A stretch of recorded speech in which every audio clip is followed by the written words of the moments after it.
today, this one was real enough to give its writer nightmares. Brace yourselves for Missile Command. Missile Command.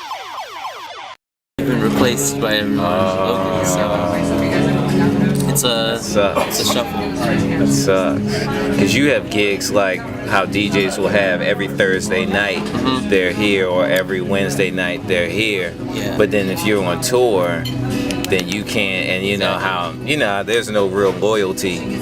Oh, I don't know, sometimes there's loyalty, but someone else gets your gig. It's kind of like, well, I guess it's up to them to decide, I'm going to get you back into your, And I know it's not the hardest job in the world, but it can be draining if you're doing 5-6 hour sets, multiple times a week. When it hits 1:30 and you're like, all right, I have an hour and a half to go, but I don't care who you are that's late, that's long, gets to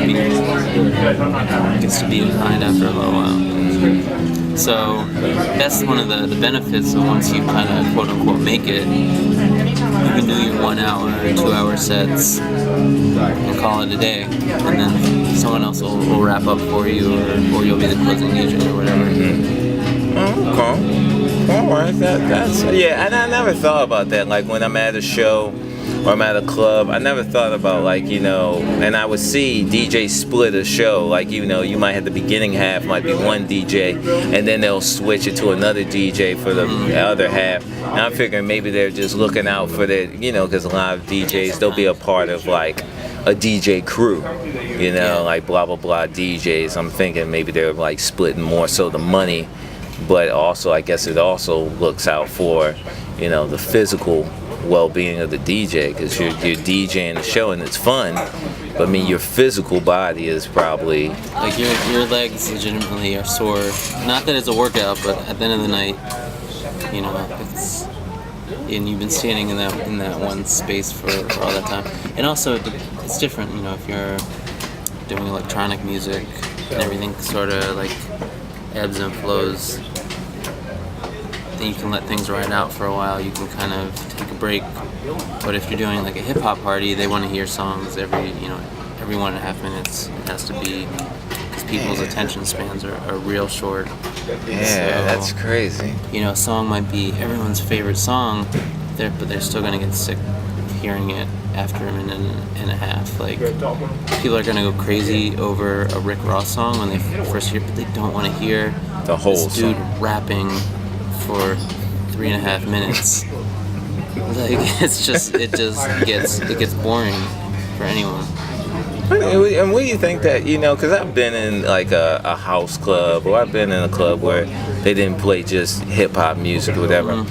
It seems like you can make you can have an electric song go for so much longer. Like you can have like a Justin Timberlake type of his last album, like Future. Love Sex, Future Sex. With that last album, the way that it has more of a techno, more of a consistent beat, you can let that go. Like I've heard a whole, not even just him, but I've heard that music go for longer. But then rap songs for about a minute. They might play the first verse and the chorus, and then it goes off, or they'll switch to another song. Yeah, and also bear in mind, like a lot of electronic music is built to be played by a DJ. A hip hop song is probably more built like a standard pop song, like verse, chorus. You have 3.5 minutes, but a dance song, a house song, or an electro, whatever song, it's gonna have a long intro for the DJ to put it in, and then it builds up, and then by the time there's that transition, then it builds up, and it's like a landscape more than it is like a